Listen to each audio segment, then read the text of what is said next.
Welcome to WagerTalk TV. This is TNA, Trends and Angles. Guys, I'm Kelly Stewart with Ralph Michaels. We're talking baseball season. Ralph, baseball is such a grind, and it's so hard for me because of sabermetrics, and there's too many numbers. I just say, screw it. I don't even do it. I don't want to deal with it. I need a break.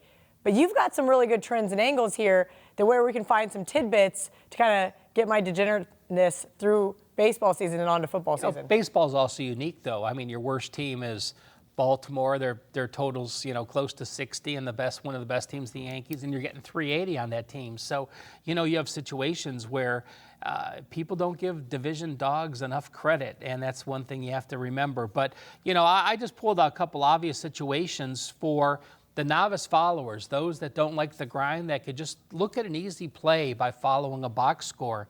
And the first is this, a team on the road that's off a road shutout.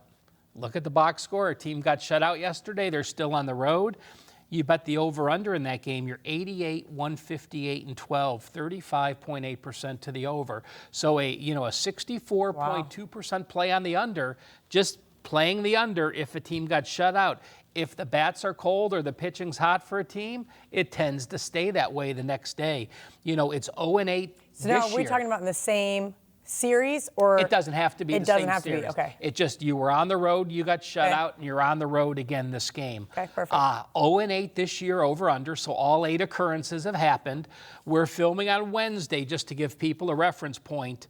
That's Boston and the A's, Cubs and the Braves, and Colorado, Tampa. 3 games tonight where Boston, the Cubs, and Colorado all got shut out in yesterday's game on the road. So we'll see if that trend continues. And on the flip side of that, what happens when teams score 10 runs or more back-to-back games?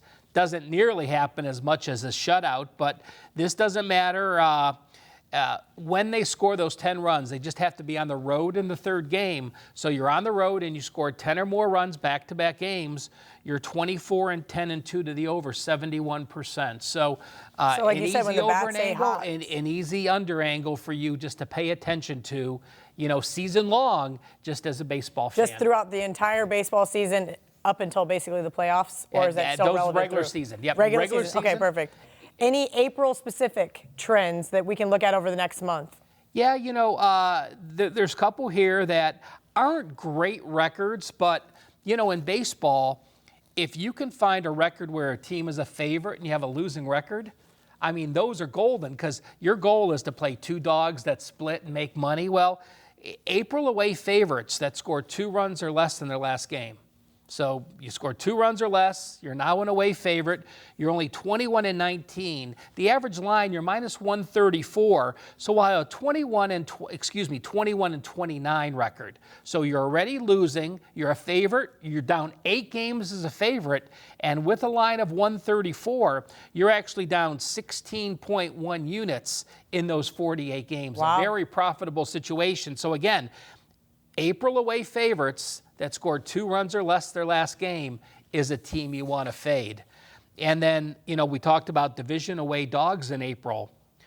If you have a division away dog that's off a loss by 5 or more, so you have the Orioles, they get crushed against the Yankees, or you have Detroit gets crushed against the Indians. Yeah, Johnny, I used Detroit Tigers for you, losing to the Indians by 5 or more. So April division away dogs that lost their last game by 5 or more, you're 33 and 28. Again, a winning record with a dog, average line plus 139, and that's plus 17 units. Now, let's put that in perspective, because when you say a record of 33 and 28, people think, well, that's not very good. Right. But when you're plus 139 in those games, you're not paying juice and you're plus 139, that translates like to being 41 and 20, 67% in basketball to win the same amount of monies in those same 61 games. So again, when you're playing baseball and you find those dogs, and something else I tweeted out last week, Houston last year, the Astros, we know the Astros were a playoff team for several years in a row. When in the first game of the series for the Astros, when they're on the road, they were the most profitable team in baseball, plus 15.5 units. When the Astros were at home, one of the best pitching staffs, one of the best teams, And the Houston Astros at home, they were the worst team in baseball, minus 16.7 units. This year so far, Houston's played 2 series. Both were on the road. They won both of those. So now they're 22-5 on the road in the first game of the series. Their first game at home will be Friday. We'll see if that negative trend continues for the Houston Astros. Great stuff from Ralph. If you guys do have a question about Ralph's database that he uses, you can tweet him at CalSportsLV. And don't forget, it's always $9 Monday at WagerTalk. You get all daily packages for Monday's action, plus early college basketball, NHL, MLB, priced at only $9. That includes any 5% best bets, normally priced at $30.